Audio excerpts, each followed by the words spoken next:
Hello दोस्तों, मेरा नाम प्रिया। ये कहानी तब की है जब मैं 18 साल की थी।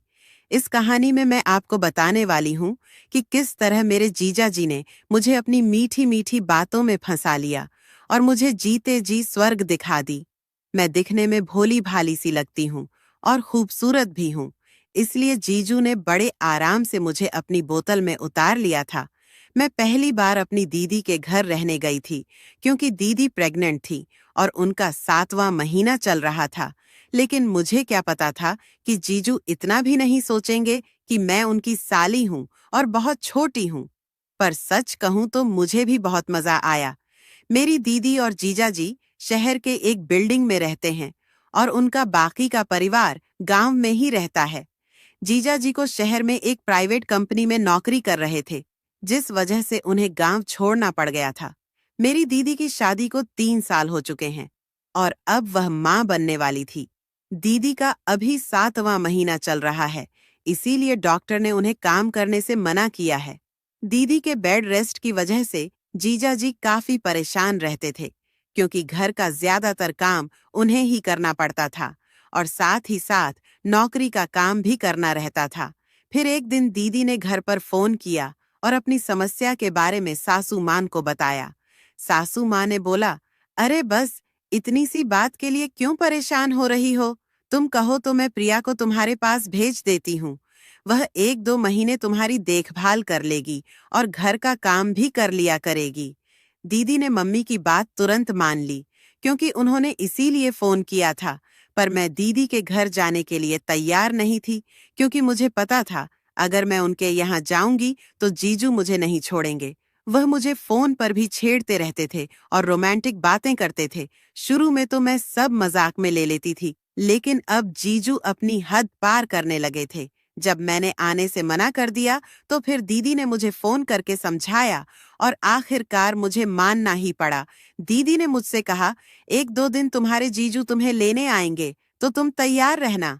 शाम को मेरे पास जीजू का फोन आया और उन्होंने खुश होते हुए पूछा, प्रिया, क्या तुम सच में हमारे घर आ रही हो? तो मैंने कहा, हाँ जीजू। सुबह दीदी ने मम्मी के पास फोन किया था और वह चाहती है कि मैं वहां जाऊं ताकि आप लोगों को थोड़ा आराम हो जाए। जीजू बोले, अरे यह तो बहुत खुशी की बात है। तुम तैयार रहना, मैं कल ही तुम्हें लेने आ रहा हूँ। कुछ सोचकर मैंने जीजू से कहा, आप कल मत आना, आप परसों आ जाना। मेरी बात सुनकर जीजू थोड़ा परेशान हो गए और बोले, अरे ऐसे क्यों बोल रही हो प्रिया? मैं तो आज ही तुम्हें लेने आ रहा था, लेकिन तुम्हारी दीदी ने मुझे रोक लिया। अब मैं कुछ नहीं सुनूंगा, बस कल तुम तैयार रहना। जीजू अपनी जिद पर अड़ गए थे, इसलिए मैं थोड़ा नरम हो गई।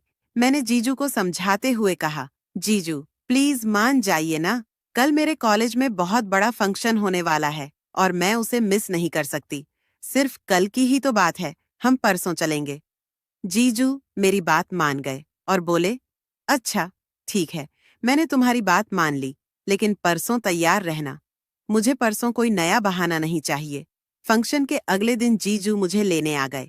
उनके आने से पहले ही मैं नहा धोकर तैयार हो चुकी थी और मैंने जीन्स और टॉप पहन ली थी। कुछ देर तक जीजू पापा के पास ही बैठे रहे और थोड़ी देर बातें करने के बाद वह घर के अंदर आ गए।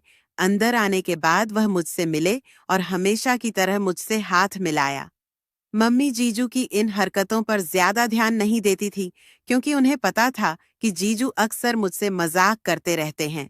जीजू ने मुझे सिर से पांव तक देखा और बोले, प्रिया, तुम तो बहुत कमजोर हो गई हो, पर कोई बात नहीं, जब कुछ दिन मेरे साथ मेरे घर रहोगी तो तुम भी अपनी दीदी की तरह हो जाओगी। जीजू की ऐसी बातें सुनकर मैं हमेशा की तरह हंसने लग गई, क्योंकि मुझे पता था कि जीजू किस बारे में बात कर रहे हैं। फिर मैंने भी उन्हें डराने के लिए मम्मी को आवाज लगा दी। मैंने कहा, देखो मम्मी, जीजू मुझे किस तरह छेड़ रहे हैं। यह चाहते हैं कि मैं भी दीदी की तरह हो जाऊं, पर मम्मी ने मेरी किसी बात पर ध्यान नहीं दिया और हमेशा की तरह जीजू की तरफ दारी करने लगी। हम सबने साथ बैठकर खाना खाया और फिर हम जल्दी से रवाना हो गए, क्योंकि घर में दीदी अकेली थी। जाते वक्त मम्मी ने मुझसे बोला था कि दीदी और जीजू को बिल्कुल भी परेशान मत करना, मुझे तुम्हारी कोई भी शिकायत नहीं चाहिए और अपनी दीदी की अच्छे से देखभाल करना। जीजू अपनी कार लेकर आए थे, उनको परेशान करने के लिए। मैं गाड़ी की पिछली सीट पर बैठ गई। मम्मी के सामने तो जीजू ने कुछ भी नहीं कहा, पर थोड़ी देर चलने के बाद उन्होंने गाड़ी रोक दी और बोले, प्रिया, आगे वाली सीट पर आ जाओ। मैंने मना कर दिया और बोली, नहीं जीजू, मैं पीछे ही ठीक हूँ। तो जीजू हंसते हुए बोले, अरे तुम तो ठीक हो साली साहिबा, पर मेरा तो ख्याल रखो। तुम ऐसे पीछे बैठी रहोगी तो हम बात कैसे करेंगे? अगर तुम आगे आ जाओगी तो मेरा भी टाइम पास हो जाएगा और यह सफर थोड़ा आसान हो जाएगा। मैंने जीजू को डांटते हुए बोला, मैं आपकी सारी चालाकियां समझती हूँ। आपके मन में क्या चल रहा है यह मैं बहुत अच्छे से जानती हूँ। आप बहुत बिगड़ गए हो। मैं दीदी से आपकी शिकायत करूंगी। मेरी बात सुनकर जीजू थोड़ा उदास हो गए, तो फिर मैं भी आगे वाली सीट पर जाकर बैठ गई। गाड़ी चलाते वक्त जीजू बार बार मेरी तरफ ही देख रहे थे और मैं समझ चुकी थी कि जीजू ने मुझे आगे वाली सीट पर क्यों बुलाया है। मैंने मुस्कुराते हुए कहा, जीजू, अभी आप ध्यान से गाड़ी चला लीजिए। मुझे तो आप घर पर भी देख सकते हैं। जीजू भी मुस्कुराने लगे और बोले, नहीं प्रिया, ऐसी कोई बात नहीं है, पर सच तो यह है कि तुम अपनी दीदी से भी ज्यादा सुंदर हो। तुम जिसकी पत्नी बनोगी वह सच में बहुत खुशनसीब होगा। मैंने हंसते हुए जीजू को जवाब दिया, अरे जीजू, अब इतना भी झूठ मत बोलिए। और अगर आप यह सारी झूठी तारीफें करके अपनी साली साहिबा के साथ कुछ सेटिंग बनाने की कोशिश कर रहे हैं, तो यह सारे ख्याल अपने दिमाग से निकाल दीजिए, क्योंकि मैं आपको बहुत अच्छी तरह से जानती हूँ। आप बाहर से जितने शरीफ लगते हैं, अंदर से उतने ही शरारती हैं। मेरी सारी बातें सुनकर जीजू हंसने लगे और बोले, अच्छा चलो, ठीक है, मैं चुप हो जाता हूँ, पर तुम तो अपनी दीदी से भी ज्यादा नखरे वाली हो। मैं कुछ सोचकर जीजू को डांट देती थी, पर सच कहूं तो मुझे भी उनका हंसी मजाक करना बहुत अच्छा लगता था। वह देखने में भी बहुत स्मार्ट थे। उनकी उम्र लगभग 29 साल थी, इसलिए वह ज्यादा बड़े भी नहीं लगते थे। वह बहुत ही अच्छे स्वभाव के थे, इसीलिए उनके साथ टाइम का पता ही नहीं चलता था। ऐसे ही बातें करते करते रास्ता कब गुजर गया, मुझे तो पता ही नहीं चला। शहर आते ही मैंने जीजू को धमकी देकर बोल दिया, अगर आप चाट पापड़ी खिलाए बिना मुझे घर ले गए तो आपके लिए अच्छा नहीं होगा।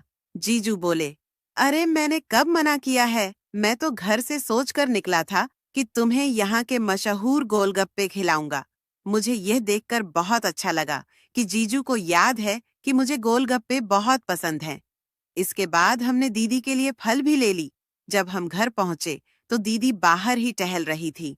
मुझे देखकर वह बहुत खुश हुई और उन्होंने मुझे अपने गले से लगा लिया। दीदी ने घर के बाहर ही जीजू की क्लास लगा दी और बोली, आप मुझसे यह बोलकर गए थे कि दोपहर तक आ जाऊंगा, पर आपने आते आते रात कर दी।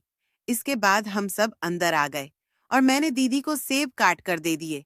जीजू के नहाने के बाद मैंने भी नहा लिया, क्योंकि दिन भर के सफर के बाद हम दोनों थक चुके थे। नहाने के बाद मैं किचन में आ गई और किचन में आकर मैंने देखा कि सारा सामान इधर-उधर बिखरा हुआ पड़ा है और घर में भी साफ सफाई नहीं है, क्योंकि पिछले 1 महीने से जीजू ही घर का काम कर रहे थे। सारी सफाई करने के बाद मैंने सभी के लिए चाय बना दी और खाना बाहर से मंगवा ली थी। मैंने दीदी को खाना दिया और उन्हीं के पास बैठ गई। फिर दीदी ने मुझसे कहा कि अपने जीजू को भी खाना दे दो। अगर खाना ठंडा हो गया तो तुम्हें दोबारा गर्म करना पड़ेगा। मैं जीजू को बुलाने गई तो मैंने देखा कि जीजू किसी से बात कर रहे हैं। लगभग 10 मिनट बाद उन्होंने फोन रखा और मुझसे बोले, क्या हुआ प्रिया, क्या तुम्हारी दीदी को फिर से चक्कर आ रहे हैं?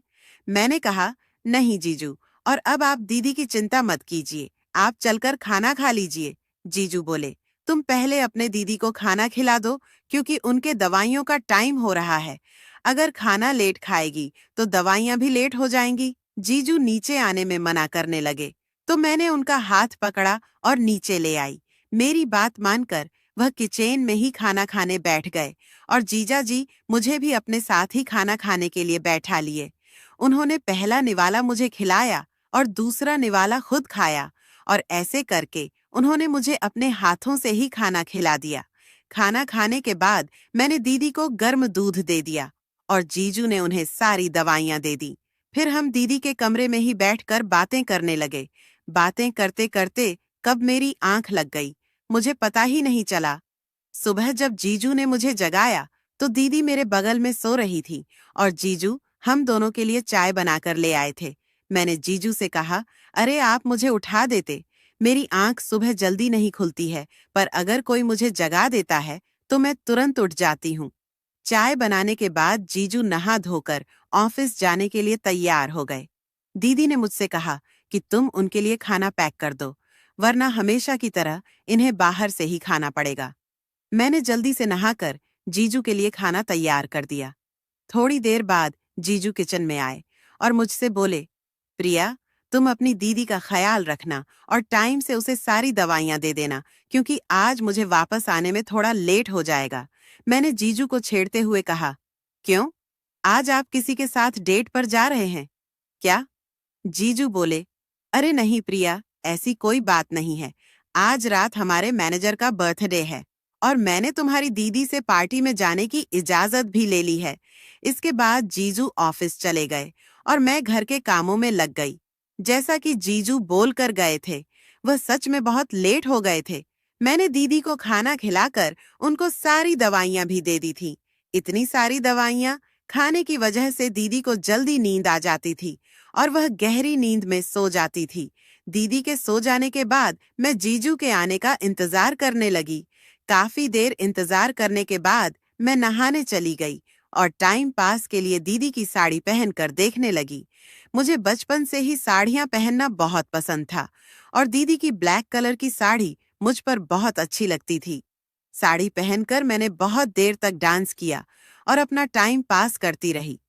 इसके बाद मैं साड़ी उतारने ही जा रही थी कि तभी डोर बेल बज गई और मैं समझ गई थी कि जीजू आ गए हैं। मैं जल्दी से दरवाजा खोलने चली गई। जैसे ही मैंने दरवाजा खोला तो जीजू कुछ नशे में लग रहे थे। मुझे साड़ी में देखते ही जीजू बोले, काजल, तुम अभी तक सोई क्यों नहीं? उन्होंने मेरे कंधे पर अपना हाथ रखकर मेरा सहारा ले लिया। इसके बाद मैंने भी उनसे कुछ नहीं कहा और धीरे धीरे उन्हें उनके कमरे में ले आई। कमरे में लाकर मैंने उन्हें बेड पर बैठा दिया और बोली, जीजू, आप थोड़ी देर यहीं बैठो, मैं आपके लिए खाना लेकर आती हूँ। जैसे ही मैं जाने लगी तो जीजू ने मेरा हाथ पकड़ लिया और अपनी तरफ खींच कर बोले, प्लीज यार, आज मना मत करना। अब मैं पूरी तरह समझ चुकी थी कि जीजू मुझे साड़ी में काजल दीदी समझ रहे हैं। मैंने पीछे मुड़कर कहा, जीजू, आप गलत समझ रहे हो, मैं काजल नहीं प्रिया हूँ। लेकिन नशे की हालत में जीजू ने मेरी एक बात भी ना सुनी और पिछले 3-4 महीनों की सारी भूख मिटा ली। सुबह हमेशा की तरह जीजू मुझसे पहले ही उठ गए थे। उठते ही उन्होंने मुझे जगाया और बोले, क्या हुआ प्रिया, तुम ठीक तो हो ना? मैंने नींद में सिर्फ इतना ही बोला कि जीजू मुझे थोड़ी देर और सोने दीजिए ना। मुझे देखकर जीजू यही सोच रहे थे कि शायद उनसे नशे में कुछ गलत हो चुका है। मेरे उठने से पहले ही वह मेरे लिए चाय बना लाए। आज उन्होंने दीदी को भी नहीं जगाया था, क्योंकि वह मेरे उठने का इंतजार कर रहे थे। उन्हें डर था कि कहीं दीदी को पता न चल जाए कि रात में मैं उनके कमरे में सोई हुई थी। कमरे में आते ही उन्होंने मुझे चाय दे दी और फिर से पूछने लगे कि प्रिया, सच बताओ, तुम ठीक तो हो ना? आज मुझे बहुत टेंशन हो रही है। लेकिन मैंने जीजू की किसी बात का कोई जवाब नहीं दिया और मुंह नीचे करके बैठी रही। तभी जीजू फिर से बोले, प्लीज प्रिया, कुछ तो बोलो यार, ऐसे चुपचाप मत बैठो। मैंने जीजू से सिर्फ इतना बोला, जीजू, मुझे नहीं पता था कि आप मेरे साथ ऐसा कुछ कर सकते हो। और इतना कहते कहते मेरी आंखों से आंसू आ गए। मेरे मुंह से इतना सुनते ही जीजू समझ चुके थे कि नशे की हालत में उनसे बहुत बड़ी गलती हो गई है और इसके बाद जीजू मेरे पैरों में गिर गए और मुझसे माफी मांगने लगे। वह बोले, प्लीज प्रिया, मुझे माफ कर दो। मैं उस समय होश में नहीं था और नशे की हालत में ना जाने मुझसे क्या क्या हो गया। तुम मुझे मार लो या फिर कड़ी से कड़ी सजा दे दो, पर इस बारे में अपनी दीदी को कुछ मत बताना, क्योंकि अगर उसे पता चल गया तो वह मुझे कभी माफ नहीं कर पाएगी। मैंने जीजू से कहा, आप परेशान मत हो और मैं इतनी पागल नहीं है कि यह सारी बातें दीदी को बता दूंगी। मैं कभी नहीं चाहूंगी कि आपके और दीदी के रिश्ते में कोई दरार आए। बस कल जो हुआ वह ठीक नहीं हुआ। जीजू बोले, तुम जल्दी से अपना बैग पैक कर लो। मैं तुम्हें वापस गांव छोड़ आता हूँ। कहीं ऐसा ना हो कि मेरी वजह से तुम्हारा भविष्य खराब हो जाए। मैंने जीजू से कहा, इसकी कोई जरूरत नहीं है, लेकिन आप मुझसे वादा कीजिए कि अब आप कभी भी शराब को हाथ नहीं लगाएंगे। जीजू बोले, प्रिया, तुम्हारी कसम खाकर कहता हूँ, मैं आज के शराब की तरफ देखूंगा भी नहीं। इतने में दीदी ने आवाज लगाई, अगर तुम दोनों जीजा साली की बातें खत्म हो गई हो तो कोई मुझे चाय दे दो। दीदी की बात सुनकर हम दोनों हंसने लगे और बाहर आ गए। तो दोस्तों, ऐसे ही और भी इंटरेस्टिंग कहानियां सुनने के लिए हमारे आलिया की वॉइस चैनल को अभी सब्सक्राइब करें और हाँ, वीडियो को लाइक करना मत भूले। धन्यवाद।